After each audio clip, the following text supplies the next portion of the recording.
আমার শরীরটা শক্ত হয়ে গেছে, ঠান্ডা হয়ে গেছে, আমি শ্বাস নিতে পারছি না, আমার রূহটা চলে আল্লাহর কাছে চলে গেছে। তখন আমার মা চিৎকার করে কান্না করা শুরু করে। আমি কত কাজ রেখে দিলাম, কালকে অসম্পূর্ণ থেকে গেল, কালকে সম্পূর্ণ করব। আমার সেই কাজগুলো পূর্ণ করবে কে? তাহলে একটু ভাবুন, আমার কাজ অসম্পূর্ণ রেখে আমি পৃথিবী ছেড়ে চলে যেতে চাই না।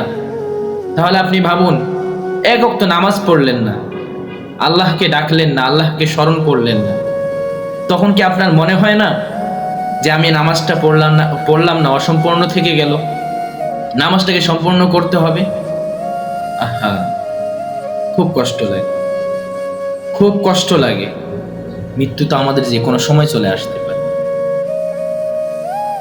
আপনি কি মৃত্যুর জন্য প্রস্তুত? আপনি কি কখনো ভাবছেন যে আমাকেও একদিন কবরের ভিতরে শুইতে হবে, আমাকেও একদিন যেতে হবে? তাহলে ভাই, দুনিয়ার ব্যস্ততা থেকে ফিরে আসি। আমরা আল্লাহর জন্য পাগল হই, আমরা আল্লাহকে সময় দিই।